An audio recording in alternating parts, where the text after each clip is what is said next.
বেশ ভালো অঙ্ক, রাজ্য স্তরের পরীক্ষাগুলো থেকে খুবই কম থাকতো, কিন্তু সেন্ট্রাল এক্সামে বহু থাকতো। আমরা এখানে তাদের এর একটা অ্যাপ্রোচ দেখে নিই। যখন আমাদের এইভাবে থাকবে যে x plus one by x equal to 10, আমরা ফার্স্ট কি করবো, বোথ সাইডে স্কোয়ার করে নেবো। স্কোয়ার করলে কি হয়, x square plus 2ab plus 1/x² equal to 1।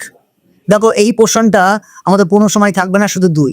মানে একবার ভেবে দেখো, এক্স স্কোয়ার প্লাস 1/x² কি হয়ে যাবে না, এই 100 - 2। মানে আমরা কি করছি, আমরা করছি এখানে যে নাম্বারটা থাকবে তার কত স্কোয়ার করব, সেখান থেকে 2 মাইনাস করব, যদি প্লাস থাকে তাহলে মাইনাস করব, যদি প্লাস থাকে তাহলে ওই দিকে গিয়ে মাইনাস, এই দিকে যদি মাইনাস থাকে ওখানে গিয়ে প্লাস। তাহলে আমরা কি করছি, এত কিছু আমাদের না করে আমাদের পরীক্ষা শুধু কি থাকবে, এখানটায় 10 আছে, তাহলে 10 স্কোয়ার মাইনাস 2, তার মানে 100 - 2 98। এরপরে আমাদের আর করার দরকার নেই। তারপরে বলেছে টু দি পাওয়ার 4, মানে একই কাজটা আবার করব।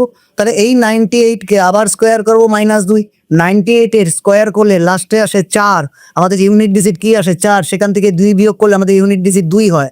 একমাত্র ইউনিট ডিজিট কি আছে 9602। তাহলে আমরা যখন তাকিয়ে দেখছি ইউনিট ডিজিট সব আমার আলাদা, তাহলে আমরা কেন পুরো উল্টা করতে যাব, আমরা শুধু ইউনিট ডিজিটের ক্যালকুলেশন করব, তাতে হয়ে যাবে। কারণ 8 আছে, 8 স্কোয়ার করলে 64, মানে ইউনিট ডিজিট আমার 4 থাকে, সেখান থেকে যদি 2 কে বিয়োগ করা হয় তাহলে অবশ্যই ইউনিট ডিজিট 2 হয়। একমাত্র ইউনিট ডিজিট 2 আছে, 9602। তাহলে পরীক্ষা অভ্যাস না করলে এইগুলো থাকবে না, তোমাদের এই অ্যাপ্রোচই থেকে